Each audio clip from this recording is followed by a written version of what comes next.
Mamadou Ciré Diallo, ancien député, ancien sénateur, ancien PCR de Mbar. mbokk yi maa ngi leen di nuyu yéen ñëpp di leen gërëm te di leen sant muy chef de village yi muy conseillers yi muy jigéen ñi ak góor ñi ak xale yi. li ñu dajale fi tey benn sujet rek la mooy clarification ci affaire suufu Fakki. Enfin, c'est le sujet que le maire m'a donné. Affaire suufu Fakki man mi taxaw fii di wax dafa am lu ma ci xam trop. Il est vrai que ñun bu ñuy nekk ci conseil rural bi boobu temps Fakki fekk na déjà may nañ ko suuf ba pare. Il faut jamais dire que c'est Sambayel moo ko mayoon suuf non c'est pas Sambayel c'est le conseil rural moo ko mayoon suuf. atis boobu toujours nit ñi duñuy faral di wax maire moo maye président communautaire moo maye déedéet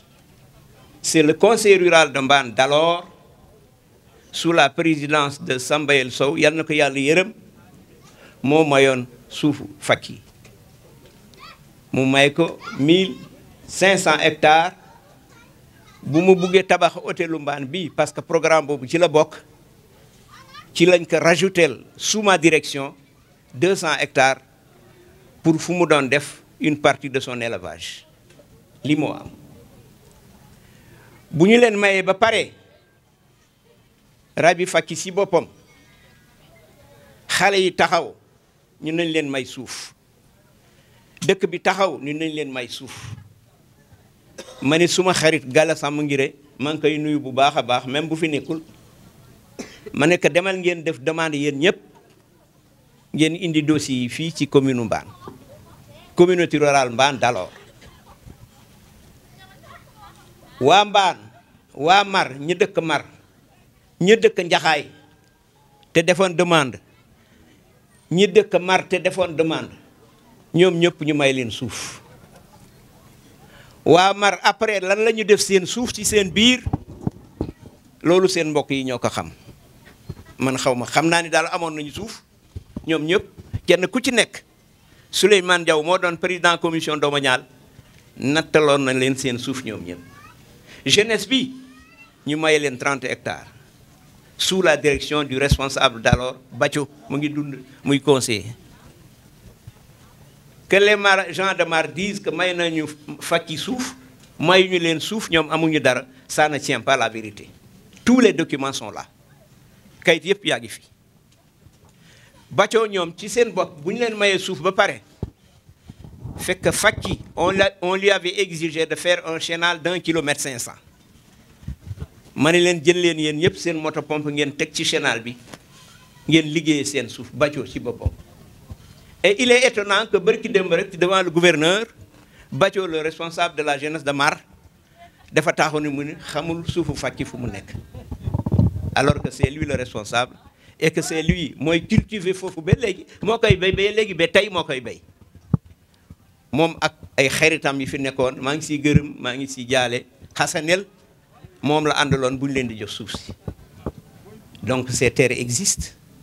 et ces populations le savent bien. Ces populations de Mar qui se révoltent xam nañu bu baax a baax Fakki amoon na suuf il s'en est suivi que Fakki ñëw fi voyage mu coïncider ak gàmmu Mbane ak manifestation gàmmu Mbane Fakki jël 3 millions ci gàmmu gi mu dem yëndu ji kër Gallo Samb Ngiré chef de village yu Mar boobu fi nga xam ni nee nañu ñoom xamuñu suuf bi fu mu nekk Fakki ci seen biir kër la yëndu kero en plus de ça mu yëkkati 5 millions mu jox leen mu ne jënd leen rakkal temps boobu l'année là été difficile loolu lu ko jar ci jullit ñu jox la xaalis yëndu sa kër jël sa jeunesse jox leen suuf ñu ngi koy béy ba léegi ngeen ni xamu leen suuf bi di xamu leen fu mu nekk Fakki def un investissement de 700 millions de francs CFA mu jël xale yi fi nekkoon ñoom Hadraan ñi ñu ngi fii ak Jibi taawu Gallo Jibi taawu Gallo Samba Ngir mi moo xam ni xamul suufu Faki fu mu nekk doomam ci la doon liggéey ñoom ñu ngi ni am na ci xaalis bu des ba léegi Faki fayagu leen ko ñoom ñu ngi nii barki dem wax nañ ko Faki devant le gouverneur Faki mu ne leen su ma demee Dakar xaw ma woon ne man dese leen leen xaalis comme ñu wax ngeen ne dese laa leen xaalis man de laa leen fay seen xaalis jusqu'à hier nuit ils le lui ont répété et il l'a confirmé ñoom ñu taxaw tey ñu ne amuñu suuf devant l'opposition loolu wax bu ñaaw la te jullit du def loolu entre temps Sénégal India ñëw kenn ku nekk xam na ni coopération économique bu am diggante Inde ak Sénégal ëpp na près de 800 000 tonnes de riz yoo xam ni Sénégal dana ko jéggaani dana ko jëndi Inde n'est-ce pas te aussi Sénégal India bu mu defee demande boobu nous avons été approchés par l'État parce que Sénégal aussi day jéggaani pomme de terre et l'Inde dans sa technicité dans sa haute technicité mën nañ ko lool ñu ni kon nañu leen may fii suuf non seulement que ñun aussi ñoo ngi jënd ceeb ci seen réew mais ici aussi ils vont investir ici pour ñu produire le Sénégal pomme de terre yoo xam ni Sénégal dana toog dootuñu jéggaani pomme de terre parce que jéggaani dafa metti parce que booy jéggaani doo fay CFA xam nga ni euro ngay fay wala nga fay dollar tey si tey fii ak déwén sûrement Sénégal dootul jéggaani pomme de terre parce que la pomme de terre est là boobu aussi bu ñu ko defee ba pare waa Mar ñi fa dëkk ñoom ñëpp toog nañ ci kanamu Rabi Faki plutôt kanamu Sénégal India waa Njaxaay ñu ngi may déglu aujourd'hui Njaxaay est devenu un gros village très important plus d'une vingtaine de boutiques xam nga loolu approche boobu yëpp développement bi fa nekk moo tax ñoom ñëpp foofu lañ doon jël ñuy liggéey muy góor muy jigéen y a-t-il des problèmes entre ñoom ak Sénégal India je ne saurais le dire parce que xaw ma ko parce que nekkatuma fa mais xam naa ni daal procès verbal bu ñu signé woon parce que ñun à l'époque bépp procès verbal bu ñu signé ak une entreprise duñ lay exiger d'abord na nga def benn chenal boo xam ni dana permettre à la population ñu teg ci seen ay motopompe di irriguer seen ay parcelles yu ñu leen mayoon que ça soit Sénégal India que ça soit Rabi Faki 1,5 km de chenal que ça soit Cheikh Lo 6 km de chenal imaginez ce que ça veut dire comme en termes de milliards que ça soit Temi Agro 1 km et quelques également en chenal pour les populations de Temi Agro que ça soit Oumar Gueye de Vital 3 km 500 de chenal boobu temps gouvernement bi mën na amoon na possibilité pour def loolu mais nous exigeons de ces entreprises képp ku ñuy may suuf da ngay gas d'abord chenal pour nga permettre population bi ñu teg ci seen ay motopompe di arroser seen ay parcelles yu ñu leen may et ces chenaux-là ces chenals-là sont là alors donc Sénégal India ci loolu su fekkee ni tey ñoom ñu ngi jàppale Sénégal ci développement boobu di jël xale yi selon leurs possibilités selon leurs diplômes selon la possibilité qu'ils ont maintenant tu ne peux pas ne pas avoir été à l'école nga ne tey nañ la jël fii comme directeur général adjoint c'est pas pensable peut-être que ces genres de problèmes sont là-bas mais ce qui est sûr c'est que Sénégal India est utile am na ku fi wax sànq maa ngi ko tudde woon Lamarana tellement qu'il était très compliqué il a parlé sànq fii moo fa gën rafet wax muy decc Lamarana laa ko tudde woon celui qui passait souvent à la télé je ne le vois plus yaa ngi dégg moom ci boppam boo ñëwee tey ci seen dëkk yooyu les Indiens ont construit des bâtiments qui n'ont rien à envier aux bâtiments de Dakar ou de Saint-Louis avec distribution de l'eau potable avec distribution de l'électricité avec tout. Alors si ces gens-là ne veulent pas que ce pays-là se développe parce que c'est l'agriculture qui booste l'élevage c'est pas l'élevage qui booste l'agriculture c'est l'agriculture qui booste l'élevage ren fay na ci sàmm yi bu amul woon ren ay toolu ceeb wala mu am ay toolu gattax comme la compagnie sucrière l'année serait beaucoup plus difficile. Donc moomeelu Fakki suufam moom suufam. Je comprendrais que population bi ñu ni bu ñuy may Fakki suuf boobu il y a des gens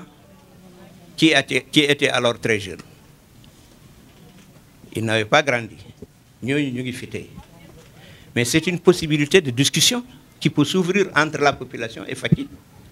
Mais que Fakki n'a pas de terre, ça ne s'explique pas, ça ne se parle pas. loolu kenn du ko wax. bu loolu weesoo wax nañ ci barki dem ñoom ci suufu Cheikh Hamidou Kane. Cheikh Hamidou Kane balaa muy ñëw fii c'est une société suisse du temps du président Senghor moo leen mayoon 5000 hectares. Suisse yi def ko bàyyi ñu dem bay janvier 81 bu Abdou Diouf di nekk président de la République Suisse yi dem ñu bàyyi seen suuf président Diouf bu mu ñëwee mu yokkal Cheikh Hamidou Kane mu laaj conseil rural boobu temps c'était le début des conseils ruraux des communautés rurales ñu yokkal ko 3000 hectares. Quand nous sommes arrivés en juin 2003 3000 hectares yooyu nekkul woon bàyyi. Et Cheikh Hamidou Kane n'avait pas travaillé. Je ne dis pas qu'il est aussi ambigu que son aventure ambiguë, loin de là. Je ne l'ai pas dit. Je sais que c'est une personnalité respectable. Yal na ko Yàlla yërëm. Parce qu'il fait partie des premiers qui ont occupé de postes dans le gouvernement, dans les vieux temps. Donc j'ai du respect pour son âme, j'ai du respect pour lui. Mais ñi ko nekkaloon fi ñoo dajji woon bâtiment yi fi nekkoon jël toj ba forage bi fi nekkoon yàq yëpp. Nous nous sommes réunis le 3 juin 2003, nous désaffecté les 3000 hectares qui n'étaient pas dans le bail. Et on a lancé la procédure parce que c'était approuvé par le sous-préfet. Donc, si nous avons dit Aliou Dia, je n'aurais pas aimé le prononcer parce que aussi, je ne suis pas là pour répondre aux critiques de Diack, pour répondre aux invectives de Diack. Je ne le ferai pas parce que je suis Diack. Parce que nous habitons dans le même Waalo, nous sommes des parents ay mbokkam ñu ngi di toog amul benn baat bu ñaaw bu ma koy wax waaye comme ni ma ko gisee moom muy demee depuis que je le connais dans les années 80 man leen rek laa ko xamee. ana Diack mu nga rajo ana Diack mu nga tribunal Saint-Louis ana Diack mu nga cour d'appel Dakar ana Diack mu nga gendarmerie. C'est tout ce que je sais de lui. En dépit maintenant de sa grande connaissance, parce qu'un intellectuel pur, ça je le sais, il sort de la grande école d'Allemagne, c'est vrai, mais nit ku nekk ak ni ko Yàlla bindee moo tax ma ni Debel bi ma waxee xanaa kii da nga ko ragal tontu ma ni ko ragaluma ko tontu mais dama ko jéppi li mu waroon teg ci mbaan moom ak ni mu jàng ak li mu amee amul fu ma koy dégg du rajo anam mu ngay tere alxuraan anam mu ngi accusé diw anam mu ngay xas ñi anam mu ngay jéeñ ñi te mu waroon tekki fii ci wàll kooku duma ko tontu dama koy yërëm ñaanal ko Yàlla mu changé xelam bi changé